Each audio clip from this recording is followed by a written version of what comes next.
That was a heck of a ball game. The Jazz fall short to the Bucks with a fourth quarter of offense that goes south, but the Jazz showing massive areas of improvement, offensive ball movement, transition defense, all sorts of areas where the Jazz look better, though short a few guys. We'll break it all down. Some gaps, some mistakes, but the world champs make you make those mistakes. It's all coming up on today's edition of Locked on Jazz. Bum bum bum bum bum bum bum bum bum bum bum bum bum bum bum pow.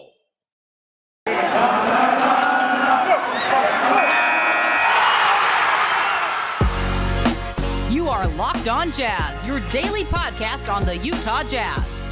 Part of the Locked On Podcast Network, your team every day. How are you? I'm David Locke, radio voice of the Utah Jazz, Jazz NBA insider. This is Locked On Jazz, your daily podcast on the Utah Jazz, giving you insight, expertise, geeky numbers, and hopefully making it way better to be a Jazz fan each and every day. Thanks so very much for tuning in and making Locked On Jazz your first listen of the day. We are free and available on all platforms, including YouTube, which is great to have you involved. You can follow the show on YouTube by hitting that little button down there that says subscribe. It is free, and you can do that as well on all of your podcast platforms to follow. Thanks very much for tuning in. Incredible game last night between the Jazz and the Bucks. Probably as you know, really as good a regular season games you can get. World champs or NBA champs are in town playing as well as they can. The Jazz, I thought, played shorthanded and as well as they could. And, you know, there's a bunch of mistakes and some nitpicky things and some areas where you could probably get fired up about the Jazz making some mistakes in this one. But I would also say you got to credit the other team that they tax you and push you. And if you do make a mistake, they exploit it. We'll kind of dance that line on this show. I don't want to turn this show into a haranguing complaint of every single thing that went wrong last night, though that there are a bunch of plays in which that's the case. And I do want to get into kind of a deeper conversation we got into at the broadcast last night, how the Bucks have changed the way the rest of the NBA defends, and how people are following suit, including us a little bit. So let's break down a few things for you. I mean, the Jazz lose last night because their second and fourth quarter offenses disappear. They go 5 of 20 in the second quarter, and they go 6 of 21 in the fourth quarter. Looking back at the fourth quarter, 6 of 21. Now, Donovan's shots are going to get a lot of attention. Here's my feeling on Donovan in the fourth quarter, since I think there have been nights where I've seen Donovan really, really force the basketball. And last year, Donovan had the largest usage rate of any player in the clutch in the NBA, and I thought it, quite honestly, at times felt excessive. That has not been the case this year. This year, the Jazz have been far more distributed, well distributed in the clutch. They've been better offensively in the clutch. They've actually had defensive problems in the clutch, not offensive problems. And Donovan's been pretty good. Donovan has taken 72 shots in the clutch. Mike Conley's taken 44. Bojan's taken 37. Most of Bojan's are threes.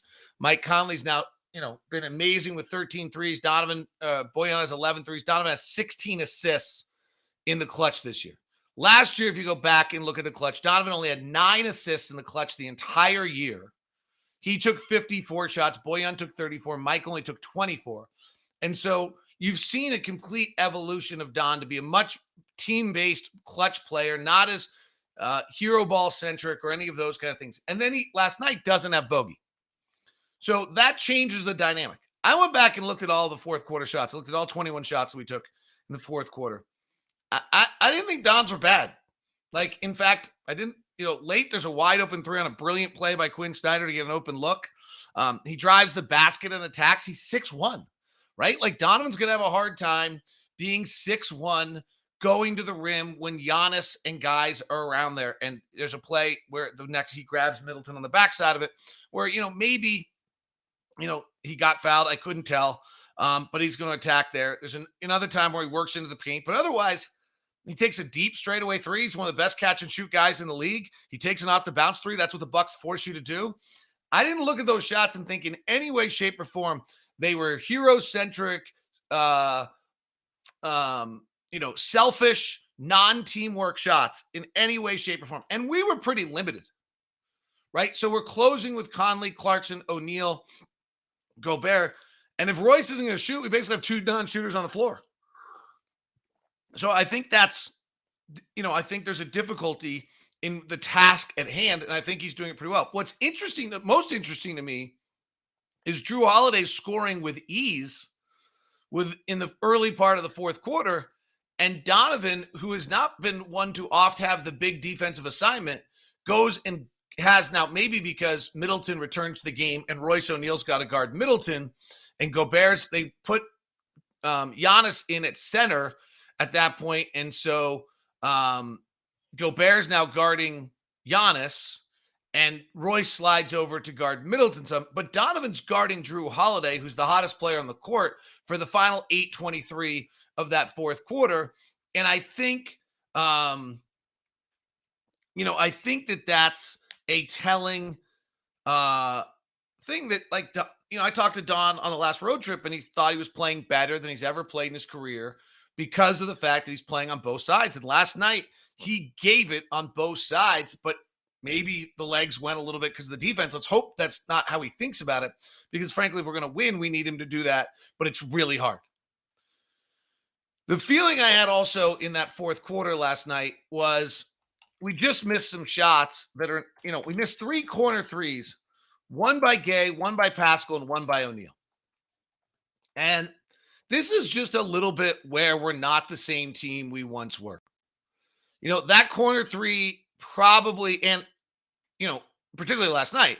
So those corner threes very easily are, when they're Rudy Gay and Eric Pascal, are quite simply Bojan Bogdanovic, which is a massively big difference than what either Eric Pascal or Rudy Gay is shooting in this season for the Jazz. So, that's probably the first note here that we have to point out, is that two of the, you go 6 of 21. If you go 8 of 21 hitting 2 threes, it's not a great quarter, but it feels a little different. I don't really expect all of them to go in, but you do have, Bojan Bogdanovic is a different player there than having either of those two guys. So's George Niang and so's Joe Ingles last year. So I think you have to understand that we are a little bit of a different team, unfortunately, than we once were. And those threes come over to those guys in that right corner, and hopefully they nail them. It's a 40% shot generally in the league, 40% shot for most of them. They don't make any of them. The offense wasn't good, frankly. We had 6 field goals. Eric Pascal and Rudy Gobert's offensive rebound putbacks. We had 4 field goals, 2 of them by Mike Conley early in the quarter, in the entire quarter off our natural offense. And they weren't bad looks. And Milwaukee's good, and they're long, and they rush you, and they make you, they change the tempo of the game. The Jazz open this game with really what I thought was a fascinating open, that both these teams are so well scouted with each other and know each other so well. And I talked about it yesterday. I thought, these are the 2 winningest teams since 16-17 in the NBA, and they haven't changed their rosters a great deal, and everyone knows them. And you can, we have a 5-year evolution of how we've guarded Giannis. We did a great job last night on Giannis, super execution of the game plan. And we kind of know what we're bringing at them. They made some change, and we came out of the first quarter and executed perfectly. They're dropping the big. We came off the pick with a high pick and roll. We got into the lane, forced them around, moved the ball beautifully. Mike Conley strung out the pick and roll long, got in the paint, either hit his little floater or got to Rudy, and we were terrific. Their roster is beautifully built. They've won a title. They've done an amazing job and even done a better job. I mean, February 22nd, they added Javon Carter. 24th, they added Javon Carter off the scrap heap. Javon Carter's small, and, he's not the greatest shooter in the whole world, but he is tough as heck as a defensive player. And, he's a career 38% three-point shooter who in Milwaukee, where he's getting wide open looks, has hit 58% this year. And in 9 games for them has played 18 minutes a night. What a pickup. They grabbed him on February 22nd. He gets waived and they pick him up on the 24th. And, your only criticism you can give Javon Carter is he's only 6'1", 200 pounds. But to have that option to close the game of what they did last night by throwing Javon Carter onto Donovan or on to Mike Conley is where he spent most of the time, allowing Drew Holiday to slide over to Donovan. So then suddenly without Bogey, both of our guys that's a beautiful roster when you can suddenly do that for the final 18 minutes and pull Grayson Allen, one of your starters, because we're torching him every time he's on the floor and put Wesley Matthews out there and then survive it because you have Giannis and Middleton as well. And Drew Holiday. That's pretty great. All right. Jazz have gotten better in a lot of ways. So I want to talk about those coming up as they really played well. Then there are some areas where inside of that, they didn't play well, right? So like what we're seeing is these incremental steps of us improving with the season winding down, and then these mistakes in the middle of it that aren't great. So we'll try to make sense out of that for you. Today's show is brought to you by my friends over at Murdoch Hyundai, located at 4646 South State Street, also located in Logan and in Linden. It's absolutely fabulous to have them as a part of our show. Blake and the Murdoch family are just good people, and it's a pleasure to tell you about them every single time. They can give you all sorts of deals and this and that that are going on there. But the biggest one is that we're just not, they've decided they're not going to take advantage of their list of their customers. Blake, they will not charge more than MSRP. They will not do that to you right now in this time. You like people are doing it, paying $5,000 and $10,000 more. It's not what the Murdochs are going to do. They don't believe in it. They're not going to let that happen.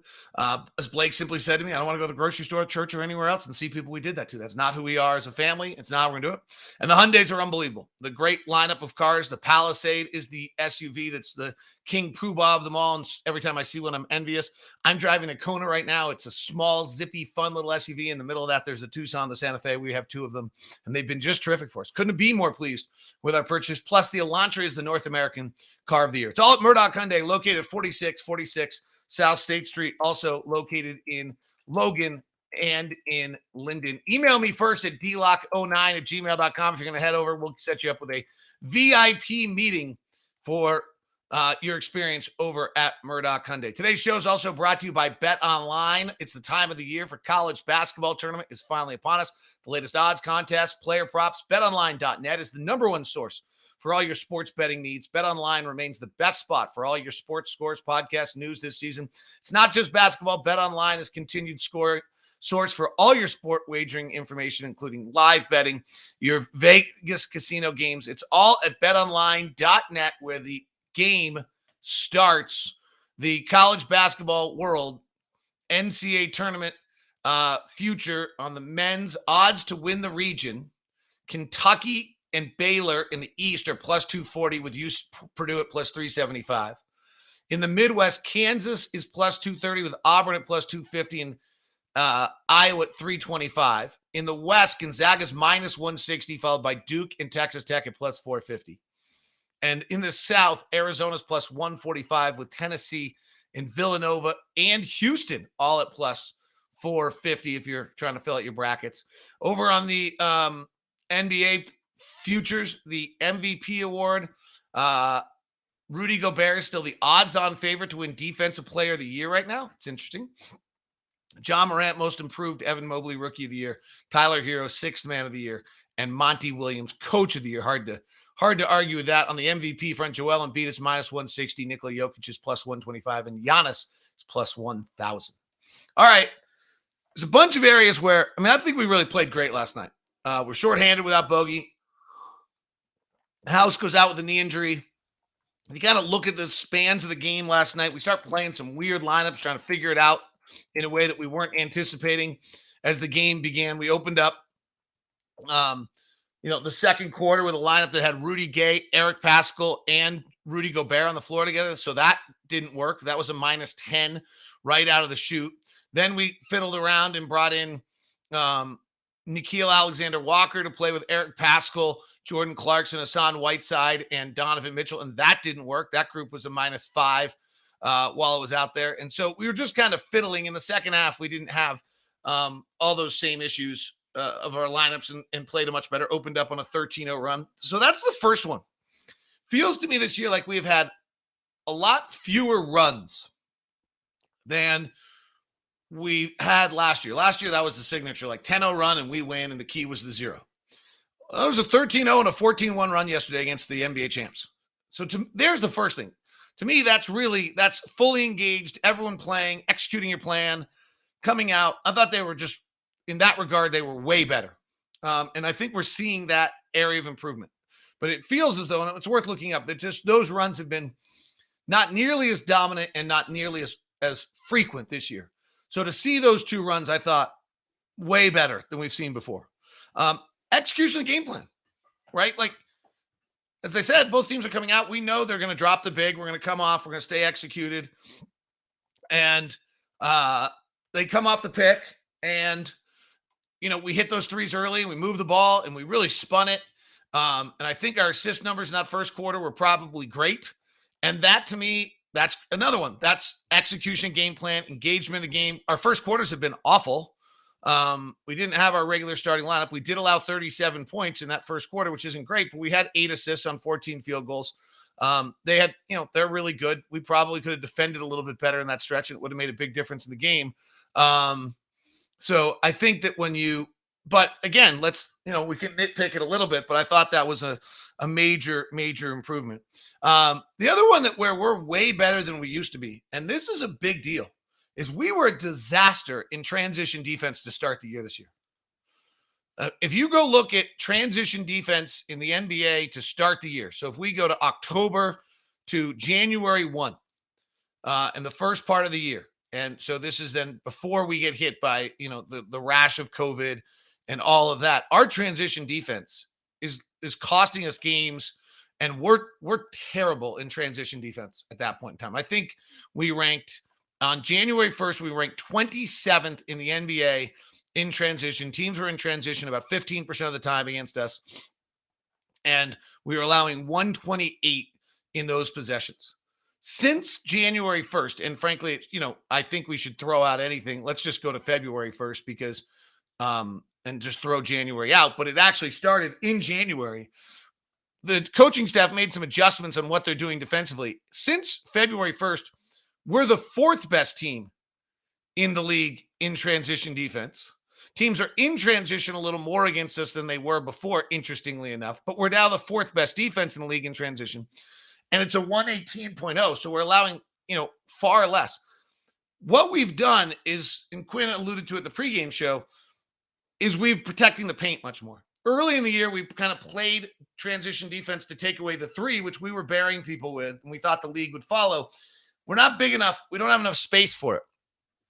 This is where the bummer is that on 2 of the biggest plays last night, we just did the exact opposite of what we've been doing in transition defense, which is Giannis came downhill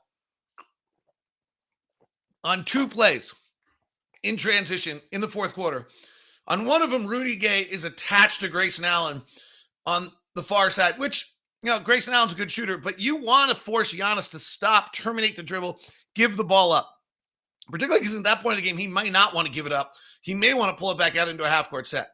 So on one of them, Royce O'Neal and Rudy Gobert, Rudy Gay is just hugged on the corner, hugged onto Grayson Allen. On the next one, they come down, and Royce O'Neal, Chris Middleton's trailing, and Royce O'Neal doesn't get involved in either. He gets caught in no man's land where he doesn't go out to Chris Middleton to deny that, and he doesn't get in to deny Giannis's roll to the rim. This is where Giannis runs into Rudy and Rudy's backpedaling. And the same thing, Rudy Gay is hugged to Wesley Matthews in the corner and doesn't make any effort to get involved in the play. Like, it's as though, like, there it is. We've made this major improvement. We've gotten way better. And then at the key moment, we didn't execute that. Was Rudy Gay engaged enough at that point after, some of the frustration he was going through to remember that, like, this is what we're doing? I don't know. Frustration and the pressure of it, Donovan grabbing Middleton's a really bad choice. Like, he's played a pretty good game. He's not making shots, but he's played a great game. He's got a bigger burden because of bogey. He doesn't get the foul call. He gets frustrated. He grabs Middleton, gives up 2 free throws. It's just giving away 2 points. It's bad. Like, Royce, who's played a pretty good game, gets the wide open 3, shooting 41% from 3. Like, Donovan calls him, hey, 40%, like in practice, like trying to get it in his head to shoot it, and he doesn't take it. Like, those are those are the little moments right now that are preventing the Jazz from making the next step. But the good news is that the things that need to get done, the engagement of the game plan, the execution of the game plan, the improvement in areas of weakness are all taking place right now at a really high level. And that's encouraging, particularly when you don't have Bogey last night. And then, in the middle of the game, we really did get hurt by playing with some funky lineups in there that, hopefully in the playoffs, you don't have that like on the fly Daniel House out 7 minutes into the game, no Bogey, trying to figure it out. The other one is, we played along for a large part of the season trying to figure out how we're going to play small without Whiteside, or with Pascal and with Rudy Gay playing small. This would be a classic example of a game where you might have wanted to try it. It's not who we are. We've learned that this season, that we're not that. That's not who we are. We did the exact opposite. We played big all night, and Whiteside and Gobert were great. They were both great. And, the defense on Giannis last night was about as good as you can have. Yep. Giannis last night, who's going to, on the verge of the scoring title, he gets 30. He gets a bunch of them. He goes 12 of 24. He takes 2 threes, misses them both. He goes to the line 7 times. If you were listening to the show yesterday, I think I had it there were only 8 or 9 games all year in which he's taken 7 or fewer free throws. I mean, as crazy as this is, holding Giannis to 30 is a pretty good night. But when Giannis against us, and this is what Rudy does and what Whiteside did, the first game he took 2 free throws, and the second game he's taken 7. He's only had 3 games all year where he's taken 6, and 2 games where he's taken 5, and 1 where he's taken 4. So in the entire season this year, Giannis has only had 6 games where he's taken fewer free throws than what he took against us last night. And Giannis taking 24 shots last night is the 4th most amount of shots he's taken in any game all year. 26 twice, 25th, 25 twice, 24 against us. He has scored more than 30 in all of those games but 1. So last night, the Jazz really did about as good a job as you can do on Giannis. And the bummer is, on those 2 transition possessions, they didn't. Like, that's kind of and that's where the Bucks are the NBA champs. Because they force you really in every aspect to be pretty perfect. And we just had little blinks of the eye. And weren't perfect on those plays. Giannis last night, 7 of 9 at the rim. He takes 8 shots a game at the rim. So the Jazz generally kept him off the rim other than transition. 4 of 10 in the paint non-restricted. That's right on his league average at 40%. 1 of 3 on long twos. That's right on his league average. Or his average. The Jazz did a good job. So I think that's I think that's it. All right, I want to talk about something that's interesting about game planning and 3-point shooting, and Milwaukee, and how they've changed the whole game.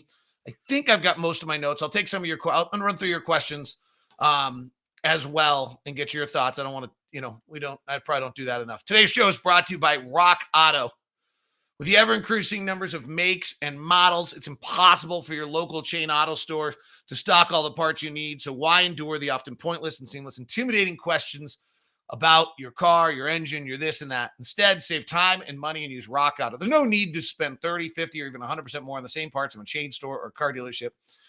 Example, the Honda Odyssey fuel pump is $353 at a chain store. It's $216 at Rock Auto. So Rock Auto is a family business serving do-it-yourselfers for over 20 years. The Rock Auto prices are reliably low for every customer, whether you're a do-it-yourself or a professional, whether it's brake parts, tail lamps, motor oil, even new carpet. They've got you covered. Explore the old school website today. It's easy to navigate. They're not spending money on marketing because they're amazing selection and reliably low prices. It's Rock Auto. It's all the parts your car will ever need at rockauto.com. And please write Locked On in the How Did You Hear About Us section at rockauto.com. Let's get to some of your questions. First, from Memphis, do you think Donovan needs to sort the decision-making? I didn't think it was bad last night, and I don't know where else he was going. So no. I mean, I think Donovan needed to make some shots last night, and sometimes you make them and sometimes you don't. But I went back and watched I didn't rewatch the quarter. I just rewatched the 21 shots. So maybe I would see something differently. I thought I didn't like leave that with like, ugh. I didn't have, in fact, the only cringe shot I thought, there were 2 cringe shots in the fourth quarter. One was Mike Conley made it. He took a pretty heavily contested 3 early. And Royce O'Neal on the play where Royce doesn't take the shot and then he ends up dribbling around in a circle for a while and then taking a terrible shot around the basket. That was the cringe possession of the fourth quarter. Otherwise, I didn't think we were that bad. So I didn't have, and on the turnover, I mean, it's hard to wonder whether or not Donovan's just really flustered on the whole environment, having made the mistake on Middleton, which was, kind of a brain cramp. On Drew Holiday makes a great play. Javon Carter's popped out that slows him up for a step. The spacing on the play is terrible. Donovan runs a left to right double stagger, which is a great play to run, but he runs right into 2 guys. We should have spaced on the other side. So I don't know what happened. I'd have to go back and rewatch that play. I don't, and I could do that very quickly while we're here. I don't know what happened on that play in regards to why suddenly Donovan, in transition, we didn't get space right. Obviously, Donovan wants to get to his right hand. I don't know entirely what happens of why that is the case. It is the play after the mistake by Don, so you wonder. But so Donovan brings up the left side, and he runs a left to right diagonal pick and roll. But Clarkson, who's not usually in the game in this moment, by the way, let's point that out, is hovering in the right corner, and Mike Conley's on the right wing. So Donovan goes left to right off O'Neal and off Gobert right into Javon Carter. And when he hesitates, Drew Holiday's trailing and knocks away. So the only thing I could say here is, and I'm really guessing, right? I'm really, really guessing, is that coming off that turnover, Donovan's just feeling a little rushed, feeling a little pressured. And instead of like 2 things here as I'm looking at it, instead of like slowing the thing down and saying, hey, everyone get moved, Drew Holiday's picking him up in the backcourt. This is what, the Bucks did throughout the night once we buried them with 10 threes in the first quarter, is that Holiday's picking Donovan up all the way into the front court. So, or in the backcourt. So there's no chance for Don to like calmly move and direct people because he's got one of the best defenders in the league on him. Holiday goes around the Royce O'Neal pick, trails it beautifully. Then Rudy slips out of it and doesn't make contact with Holiday, which I don't think he would have otherwise. And Holiday just hits the accelerator and knocks it away from Donovan. But even if Holiday doesn't steal it, frankly, Javon Carter's going to steal it.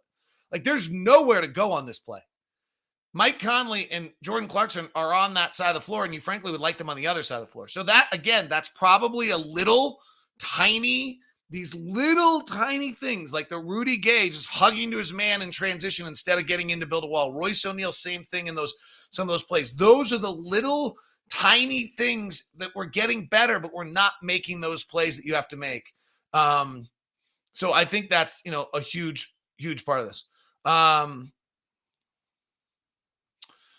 Daniel Walker says Bogey and House were missed, especially on the stretch. I don't like Clarkson closing the game. I always feel like you only should. Clarkson had to close last night. We didn't have anybody else. Jordan's such a great offensive player that if you're going to close with Clarkson last night, I almost feel like you had to run plays to Clarkson. But they're hiding Middleton on O'Neal. Giannis is guarding Gobert.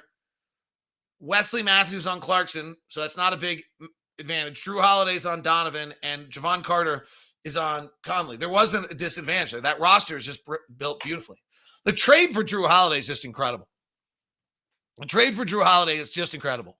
We're going to get to the Bucks, and now they've changed the game tomorrow, by the way. Just so if you're waiting for that, you're not going to get it today. The Bucks traded 2 unprotected picks and 2 pick swaps for Drew Holiday. Such a great trade. First of all, the 2 first-round picks, if Giannis is still on your roster, unprotected, who cares? Like, it's a gamble, but it's not a big gamble. And then the 2 pick swaps, again, who cares? Like, it's going to go down as one of the great trades of all time.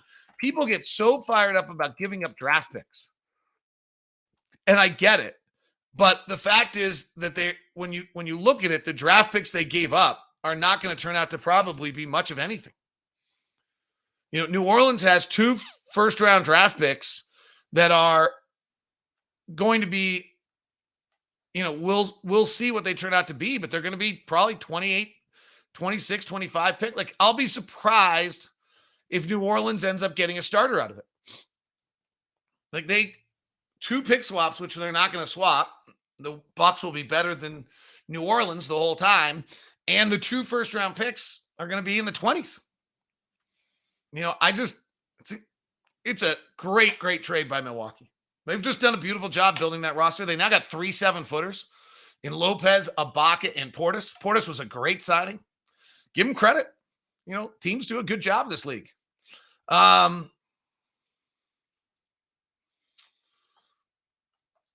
Ryan said, in the past, Don has been a slow start in the first half, great second half player this year. It seems like he does most of his damage in the first half, gets tired in the second half.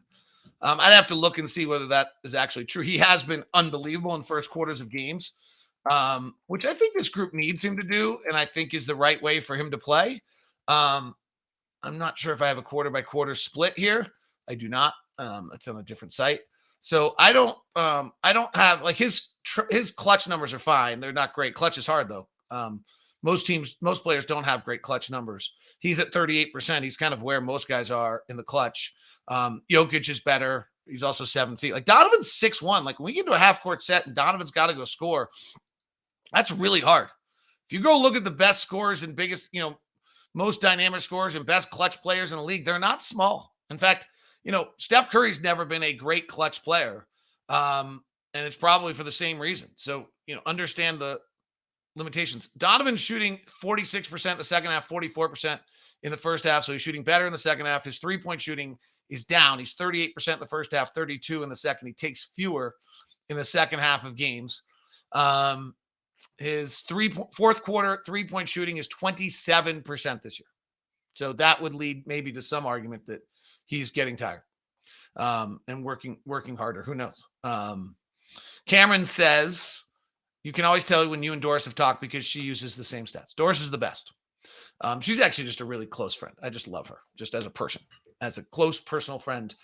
She's also a great broadcaster, but that is salt of the earth, good people right there.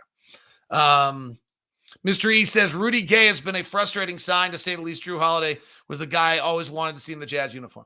It would have been interesting. I mean, the Jazz went and got Mike Conley the year before. Could have we gone to New Orleans a year before they were probably ready to make the deal and offered such an unbelievable deal that they wouldn't have done it? I think the timing didn't work that way. Drew's moved a year later than Mike. And if, I don't know that you could have gotten that deal at that point. Milwaukee did a great job. They put out a package, got it done. Seems like a lot at the time. It's just going to turn out to be very little. So I think that's give him credit. Someone's asking if we can drop to the 6th spot. Absolutely. The interesting one on that, by the way, is whoever wins the division is going to really matter. If Utah and Dallas end up tied and we beat Denver to win the division, we actually get home court advantage over Dallas because we win the division. That's like the next tiebreaker with Dallas. Right now, our odds to be 4th are 56%, and Dallas's odds are, and Dallas is at 47% for 5. Denver's at 48% for 6. So it is definitely evened out a little bit here, on at least according to Basketball Reference. I think Impredictable has some other ones in their standings that you can look at to see where they are. And I don't know, I can't find them off the top of my head. So, but that's, it is getting tight on where we're going to finish. This is going to be a heck of a run. But for me, the bigger pictures, I thought we're just playing better. We're doing things better. Our transition was better. Our game plan, our engagement was better. It's a lot of really good things, coming out that we saw there. The Bucks are going to come out of the East at worst and probably repeat as champions. Look forward to seeing the Bucks coming to Utah in June. I think so, unless Ben Simmons plays. The one concern I have on the Bucks is who is guarding Kevin Durant. That's the one question I have. Is who's guarding Kevin Durant? PJ Tucker was that guy. All right, Chicago's going to come in sour and bitter. We'll talk about tomorrow, and I'll talk about how the Bucks have changed the way everyone in the NBA is defending and the impact of that tomorrow on the show. Thanks very much for tuning in. Hope you got what you wanted today. Have a great one. It is Locked On Jazz. Thanks for making us your first listen. For your second listen, Locked On Now runs you through the NBA. Kanani Stevens hosting. It's available at the podcast Locked On Now or on Locked On NBA on the YouTube channel. Have a great